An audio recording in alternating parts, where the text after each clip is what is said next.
in family law between abuse and neglect and delinquency and child support. If you took the police out of all of that and you came up with an entirely new vision where you like properly funded social workers and community-based workers, who live in those communities and who support, and let's say it costs $1,000 to get a warrant issued, get a police hour, in a cruiser to go deliver the warrant, bring the person in, get the judge to hear the case. Yeah. All that money could have been spent instead in like something productive to get that person, the resources and the job training they needed to work in the first place. That's insane. That's crazy. It's crazy. Yeah. So are you liking the tort work though?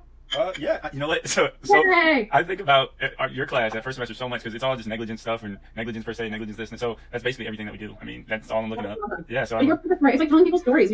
That's all. You can hear it in like the protests right now. Like, why are people upset? Because people now from small town Kentucky to big city LA actually believe that it could be their kid killed in the street. Like when you really believe that it's someone who did something wrong and you're willing to blame them for what they did, then people don't care. But once you can convince people that it could be your son or your husband or your father, that's when people, and that's what tort law is like. That it's. It's your family that could have been killed by this drunk driver or this texting driver or whatever. Is he healthy now? Was he in a terrible accident? Ooh. Sorry, I'm eating ice cream. Literally the worst thing that you love. For Bob, wasn't he in some horrible car accident? Oh, so I've never met him, but I did hear he was in an accident. I think he's fine because nobody said anything about it. But okay. Yeah, I think he's fine. Okay, it was like a huge deal. Was he riding a motorcycle? I can't remember if he was I know it was a bike, but I don't remember if he was a bike on a cycle bike or a motorcycle. I can't remember. It was a big deal. I think he's kind of heavy set, so it might have been a bicycle, but it also might have been a motorcycle. Can you imagine though if you're the driver who hit someone and then you're like, wait, I just hit the hammer? Oh no! That was the worst person to Yeah. It's funny though. I like seeing this side of it, the work side, because last semester I tried to do some legal stuff, but I got wrapped up in doing something else. Because I was working with this company, right, and they had me. Well, it was Lockheed Martin, but they had me with their legal team and then with their engineer team, and somehow it was a bad time because it was cool, but the I didn't get any legal experience because the woman who does their law stuff, she just had a baby and she was out like the whole time I was there. So she actually the whole time I was there. So it just happened like that. But that's a bummer. So that was last semester? That was last summer, yeah. And then Lockheed Martin in Texas? In Dallas, yes, man. That's crazy. So are you from Texas? So yeah, my mom, I left Michigan like when I in middle school and moved with my mom and to Dallas, and that's kind of where I grew up. And then I went back to Michigan, and I was watching the child support video. Did you get the Indiana one yet? Yeah, so I was watching that live while I was up in Michigan after I moved back. But that was probably one of the craziest moments I've ever seen in sports, like live. Oh my god, I remember exactly where I was when that happened, and I'm never been happier for the TV that you could rewind. Oh my god, it was like December 1st. I remember the day. Man, I just remember everybody's hands going up at the same time, and I had never seen the stadium, so oh my god, it was cool. That was amazing. Were you going to Michigan State undergrad? Yes, yep. Were you there for their championship? Championship. They haven't had a championship in. Or they're just like Final Four all day long. A lot of fun. Yeah, I was there for the Brandon Cousins and stuff. Yeah. That's funny. Yeah. So are you leaving Bolsa again this year too? So right now I am because the advisor said that they wanted to. I wanted to do the elections early April. Sorry. Go ahead. Oh, sorry. No. I just took my kids to the dentist and now everybody's eating sugar. I'm like cavity free, ice cream for me. My kid's playing outside, but he bought a Slurpee.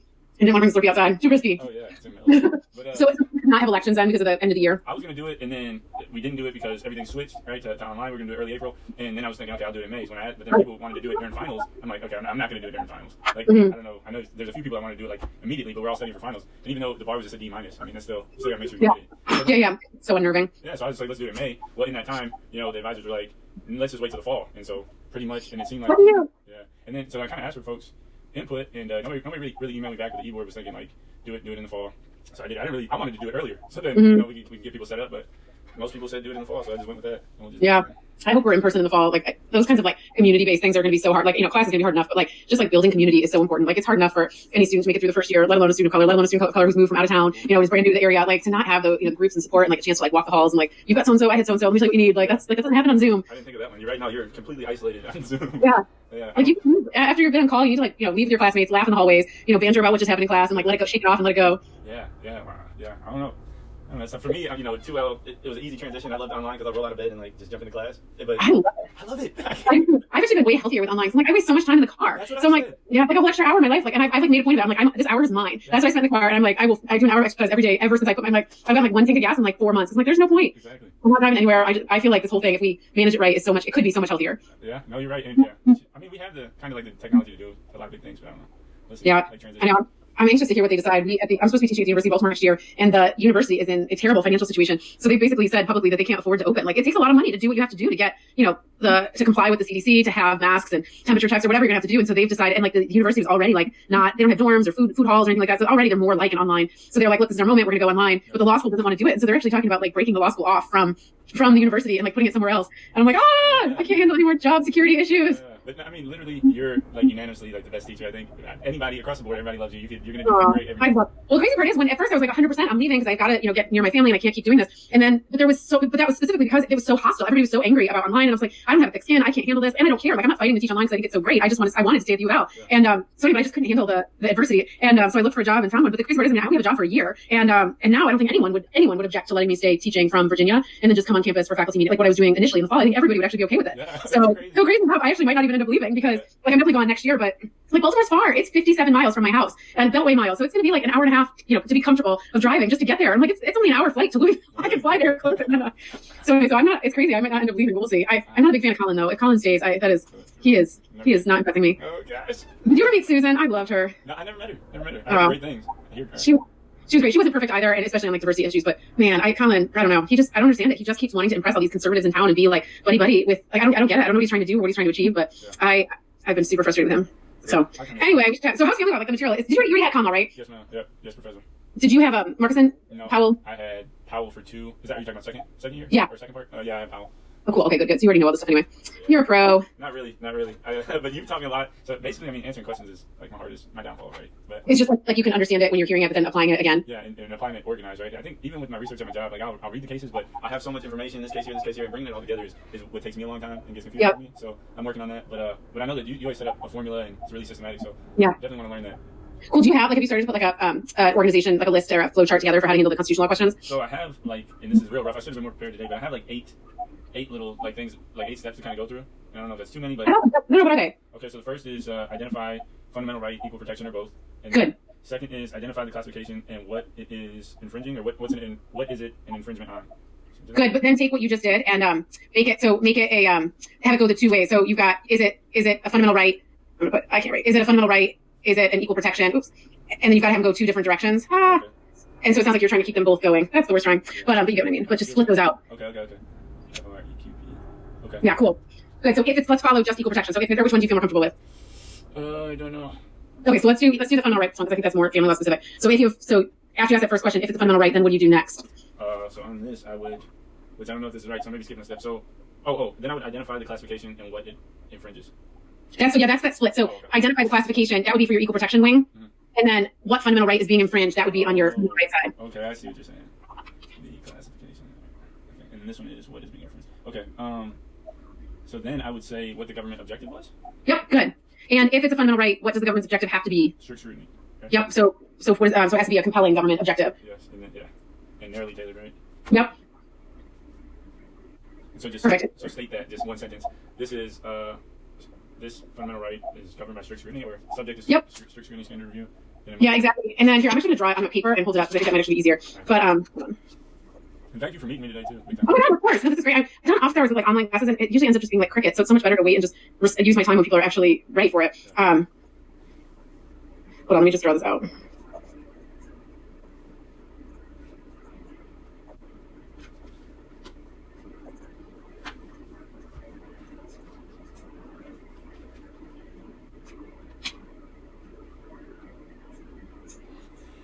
So my handwriting's super terrible, but I'm going to try to hold it up there. I'm going to start just at the beginning. So you'll see that so for equal protection, we're starting with equal protection and then asking what is the classification. But the reason we're asking what is the classification is to figure out if that classification is going to get you some sort of strict scrutiny. And if the classification is on the basis of race, you'll apply strict scrutiny or national origin. If that classification is on the basis of sex or legitimacy, it will get intermediate scrutiny. And if it's on the basis, so there should really be a third arrow there. Of anything else? Rational basis? Rational basis, exactly. And then for both of those, you see at the bottom, no matter what the classification is, you'll run through that test of what are the government objectives. And then if it's strict scrutiny, those objectives have to be compelling. If it's rational basis, they only need to be legitimate. And then next you look at whether the means chosen are narrowly tailored or whether they are rationally related, depending on which way you're going. But if you put that kind of flow chart in for equal protection, you can't go wrong. The one thing that I think catches people, or I say more positively, the one thing that helps positions people for success is when you get to the means selected, you should say it explicitly because it's whatever the statute said. So like yesterday on our practice, only then we said, okay, the means selected is to sign an affidavit saying that the purpose of marriage is to procreate. And then that's when I asked Anita, well, what happens if you won't sign this affidavit? And the answer is you can't get married. And that's when we all of a sudden realized we had something else that we're dealing with. So it's helpful to just flag it there. And then let me do the other one. Hold on. And then hold on, let me draw the other one. And I'll text you like a picture of this after.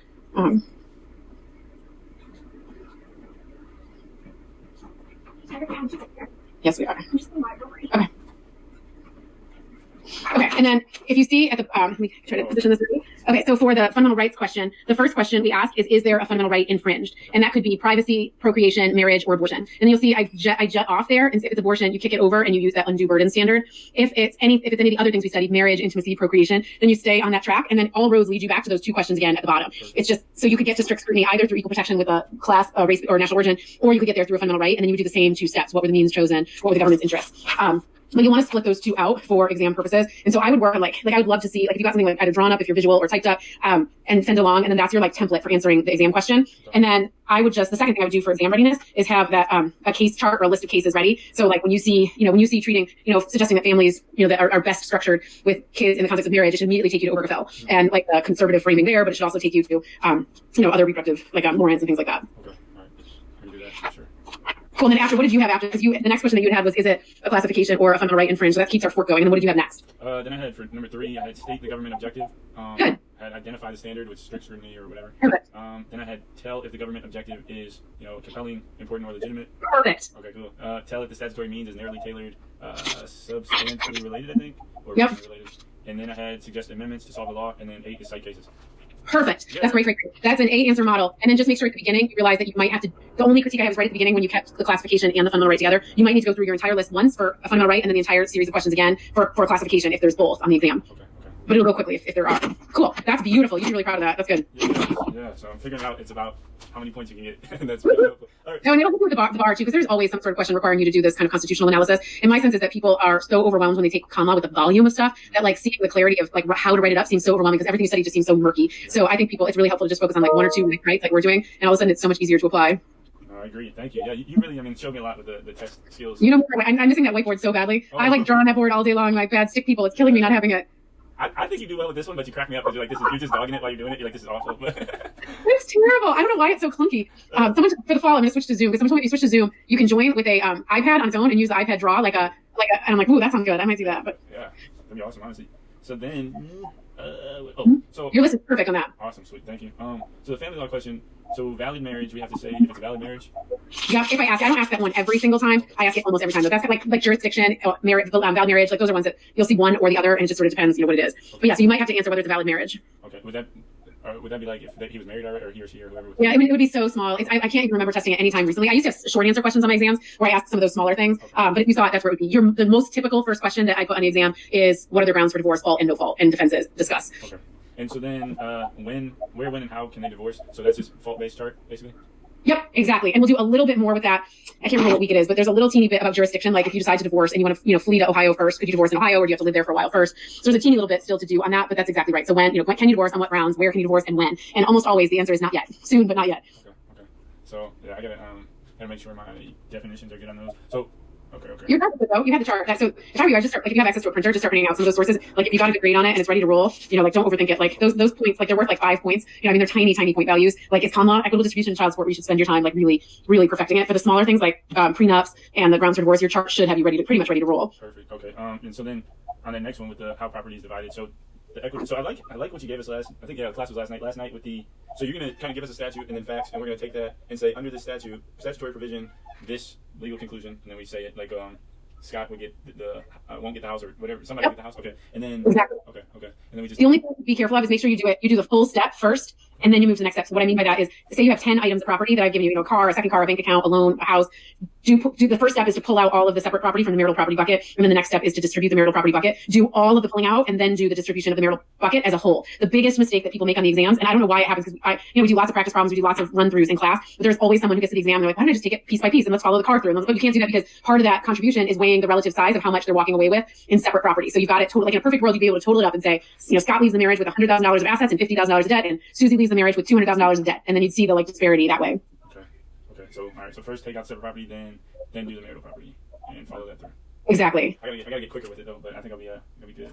Well, you really will, and eventually, what you'll get really quick at is when you read the question for the first time. I think a lot of folks move toward color coding because you'll see it's Mad Libs, right? The house and the car and the bank accounts are all property, and the income and the dividend, the money, the cash is all child support. And so you'll quickly see that if I've given you any number, it either goes to equitable distribution or it goes to spousal support, but never to both. Oh, okay. All right. Oh, this is exciting. I'm learning a lot. I'm loving it. Yeah, you're doing so great. I was so glad you folks stayed for the review today too. I'm gonna keep adding more of those because I think people are just tired, and like if it's just like a generic open office hour, nobody's gonna be motivated to come. So I'm gonna try. It's kind of fun because with I know everybody in the class, and it's the summer and everyone's tired. So this is like my chance. I'm gonna try some fun games. I'm gonna try to like make the office hours more fun because I think if it's people are studying at night and on the weekends, they don't want to come and just ask questions. They want to try to mix it up and do it anyway. So I'm gonna do this one. I'm gonna do one with the Kahoot, and but I think we're gonna do some of these fun things like outside of class. No, I'm really ready. This is gonna be great. I'm excited, honestly.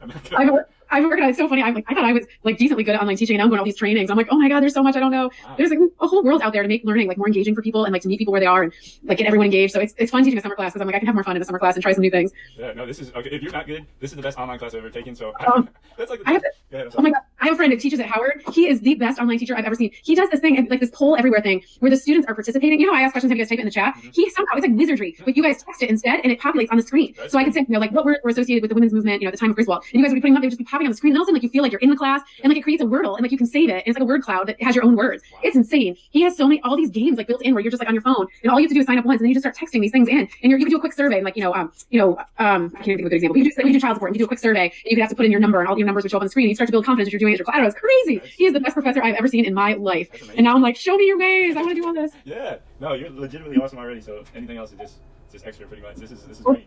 It's fun too because a lot of this stuff, like the Jeopardy game, like once I've made this once, like we can always do this. Or like it just takes time to make this stuff once. So like forever, like all of these things, I hope will stay in class because it can be so much more engaging than we make it. Yeah. And like we all need to stop romanticizing the Socratic method and pretend that it's great. Like what's great is for professors who just stimulate their students to think for themselves. And like the Socratic method is one way of doing it, but it's a fear-based, power-based way to do it. Yeah. There are other ways to do it that are more like lawyering, and so I think it's awesome.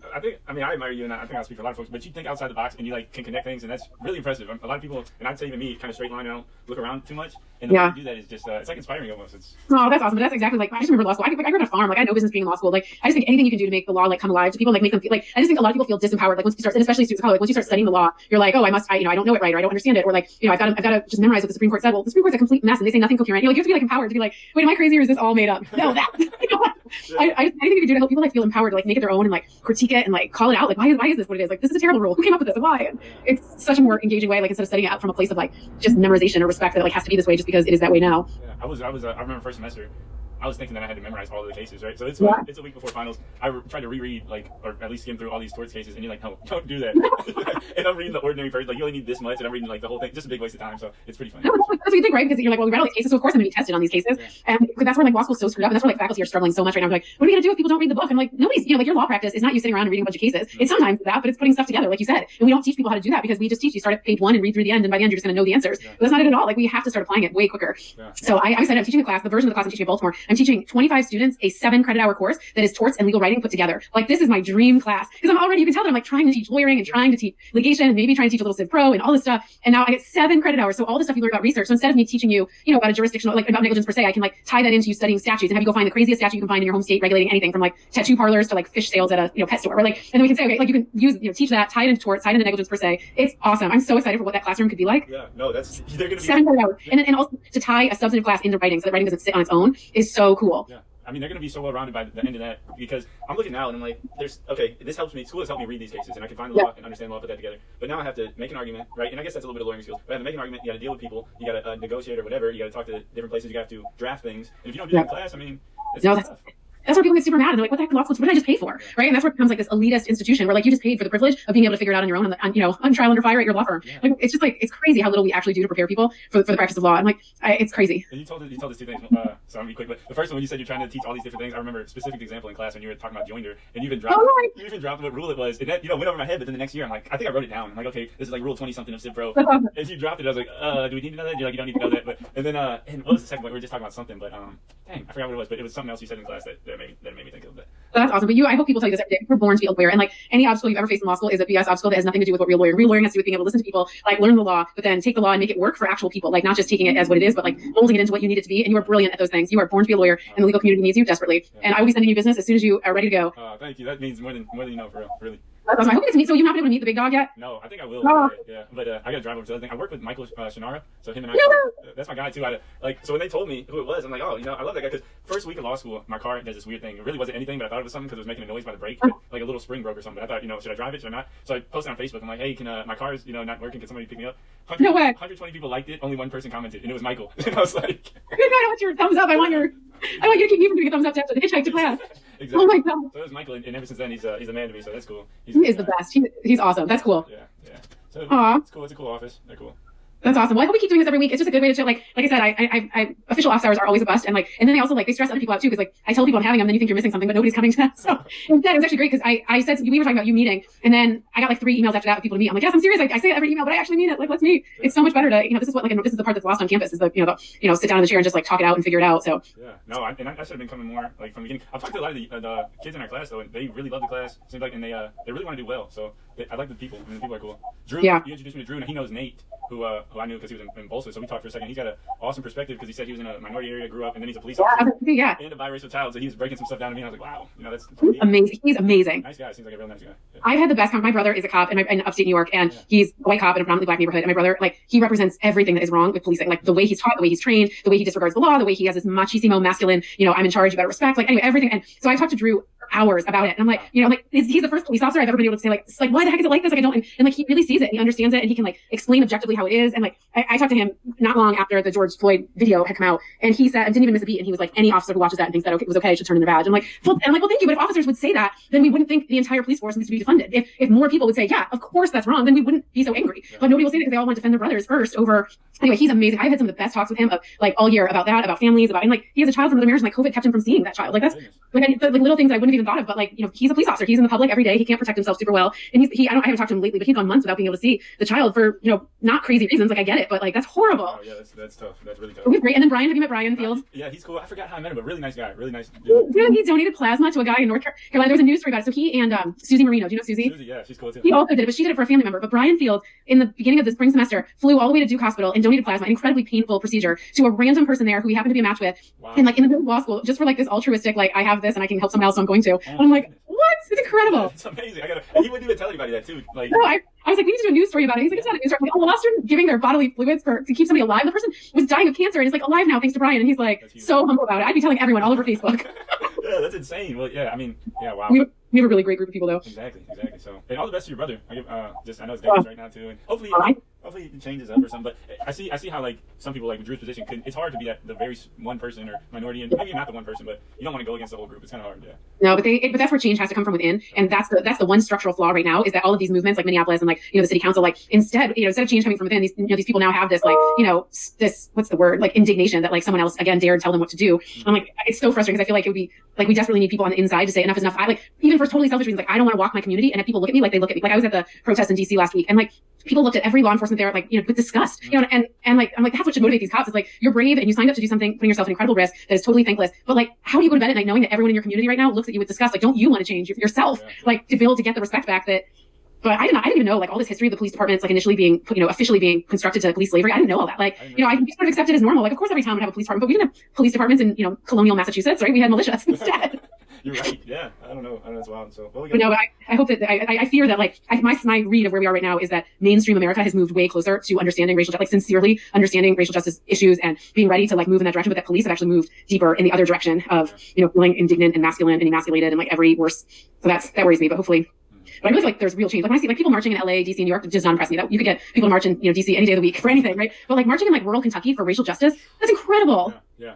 That's what moves me is these rural towns and there's real change happening in ordinary not places that have not seen the worst of police brutality, and that's exciting. Mm-hmm. No, and I get what you're saying earlier about I don't really understand all of it, but I've looked into more on the defund the police, and I'm understanding it now too. Because at first I was like, oh, we do need the police. No, so that's all. I gotta read more on it and do other things. I wish that they would rebrand it. I'm that's a terrible. The branding is defund Planned Parenthood was a political backlash, right? You lost our trust, so we're gonna defund you. But really, what we mean is reallocate police dollars to public safety tools that will work for let's not use a hammer for everything unless you need a hammer. But if you need something softer, then use something softer. And that's where I just feel we are there's so much room to the amount of money the police takes to do what it does. Mm-hmm. They're so infused with family law. So actually, my kids and I are doing an online magic class. Y'all gonna have fun. Thank you for this big time. This helped a lot. I'll see you next week, same time, same channel. Sounds great. All right. So have a good weekend. You too. Bye. Take care. She's awesome. That's just real cool as